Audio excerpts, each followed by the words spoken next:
City. Charlene Close is following this for us and joins us live with the latest on the investigation. Charlene. Jenna, there were two people inside a 2022 gray Hyundai Elantra, and police allege the driver of that car fired multiple shots at the victim from a 9mm handgun just as the 15-year-old stepped out of his school yesterday for lunch.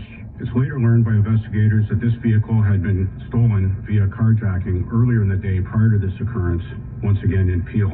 Inspector Norm Proctor says his team takes this investigation very seriously. It's a brazen offense. There's no doubt about that.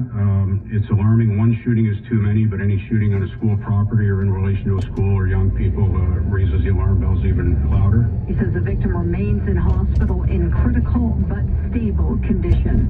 Reporting live, Charlene Close, City News. City News time 3:34. We are about an hour away from hearing from John Tory as mayor of Toronto for the last time in a scandal-plagued exit that started a week ago. He's scheduled to speak to the media at City Hall ahead of his 5 p.m. resignation from the city's top job. Our Kevin Meisner joins us from City Hall with a closer look at Tory's last day in office and all the buzz around who might run to replace him. Well, Mayor John Tory started his final day here at City Hall, giving a thumbs up to workers on a scissor lift outside his window, cleaning the eggs off of the glass. 3 eggs were thrown by an affordable housing advocate in Nathan Phillips Square who disrupted last week's budget meeting and was kicked out. So Tory's last day off to an interesting start. His resignation takes effect 5 p.m. Deputy Mayor Jennifer McKelvey takes over temporarily but won't run for the job. Tory critic Josh Matlow says he's consulting with his family. And we haven't arrived at a conclusion yet. Retired Toronto police officer Blake Acton, who finished 4th to Tory in October, is running again. I want to be the mayor of Toronto. Gil Penalosa, who finished a distant 2nd in October, will be back on the ballot. Beaches East York councillor Brad Bradford, a key Tory ally on council, is considering the idea, and the Toronto Star reports former Deputy Mayor Anna Bailau is putting together a campaign team for a return to politics. At Toronto City Hall, Kevin Meisner, City News. Happening now in Ottawa, the PM is addressing the final report from the public inquiry into the use of the Emergencies Act, and it finds the Trudeau government was justified in taking this unprecedented step.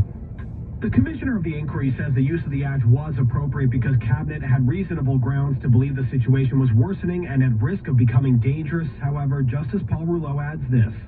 I do not come to this conclusion easily, as I do not consider the factual basis for it to be overwhelming. Reasonable and informed people could reach a different conclusion than the one I have arrived at. He says the whole situation is regrettable because it could have been avoided, and he points to failures in policing and all levels of government to handle the situation properly. Rouleau even has a section called Ontario's Absence, where he criticizes the Ford government's lack of response to the convoy. On the protesters themselves, Rouleau doesn't buy the argument from organizers that the demonstration was peaceful and lawful. The Prime Minister now responding, saying he didn't want to invoke the act, but it was necessary, as this report says. He says there will be a response to the 56 recommendations to improve policing and the act. Within the next year, our government will issue a comprehensive public response to the Commissioner's recommendations. Cormac McSweeney, Parliament Hill. City News time 3:37. Ontario Provincial Police are installing new technology on their cruisers that can tell if vehicles in front of them are stolen in the blink of an eye. Sergeant Kerry Schmidt says the OPP have been testing this technology for a number of years, but they're now in the process of equipping each of their frontline cruisers with automatic license plate scanning technology that can spot anything from a stolen vehicle to an unrenewed plate, all while the officer keeps their eyes on the road. It's a game changer in terms of how we can patrol the highways, making sure that the vehicles that are on the roads are registered to be on the road, and not only minor infractions against the registered owner, but if someone is wanted or if there's any other flag regarding the registered owner, that will be known to the officer. Schmidt says there will eventually be about 1,200 vehicles equipped with this technology, and he reminds you even though it is now free and you no longer get a sticker, you still have to ensure you renew your vehicle. Asher Roth, City News. City News time 3:38. 5 former Memphis police officers have pleaded not guilty to second-degree murder in the violent arrest and death of Tyree Nichols. His mother was in court today and says none of them would look her in the eye. They didn't even have the courage to look at me in my face after what they did to my son. So they're going to see me at every court date, everyone. Exactly. And until we get justice for my son. All 5 are out on bond. They're due back in court on May 1st. This is City News. Some of the best young players in the NBA will take to the floor in Utah tonight. Action tonight in Utah begins at 7 o'clock with the Celebrity Game, and then the Rising Stars begins at 9. The mini-tournament features 4 teams, 3 made up of NBA rookies and sophomores, and the other will have nothing but G League players. Team Pau Gasol has the most intrigue north of the border. That includes Raptors second-year player Scotty Barnes, along with Canadians Ben Mathurin and Andrew Nembhard, who both play for the Indiana Pacers. The format for this is pretty simple. 2 semifinals followed by a final, and all 3 games will be played to a final score, meaning the game will end on a made basket or a free throw rather than time expiring. Things like the dunk competition and three-point contest goes tomorrow. All-Star game itself is Sunday night. Alex Cicero, City News. A check of gas prices next. Israel Bonds offer strong fixed rates and with semi-annual payments. Hi, I'm Raquel Benzakar-Savati, CEO of Israel Bonds in Canada. Discover the value of adding Israel Bonds to your RRSP. Simply put, when you buy Israel Bonds, you're investing directly in the state of Israel. Rates as high as 4.9%. Call today, 416-789-3351, or visit israelbonds.ca. Israel Bonds are sold in Canada by Canada Israel Securities Limited, a registered exempt market dealer. Conditions apply. Now the City News gas price update. Empro predicting the price will drop 2 cents at midnight to just under $1.45 a liter. Traffic and weather together next. Oh, no way! Are you kidding me? Get me that vacay. We love a deal as much as the next person, but this is something different. We're experts at getting you that sun getaway you didn't think you could score. And with deals on the destinations you've always wanted to visit, it's a no-brainer. Let's make your dream getaway happen. In store with 6 locations in the GTA, online, or just give us a call. Aaron Park Toyota can't resist a good love story, especially when we find you with that perfect vehicle, the one that caught your eye from across our showroom and fell in love with the second you slid into its seat like it was made just for you. We're so sure we can match you with the one, we know we'll have you saying, "Stop, you had me at Aaron Park." We are good at Aaron Park. It's time to Toyota. Now get 6.69% finance rates up to 36 months on the new 2023 RAV4s, all with Toyota safety sense. City News Time, 3:41. Traffic and weather together on the one. Here's Carrie Prunskis.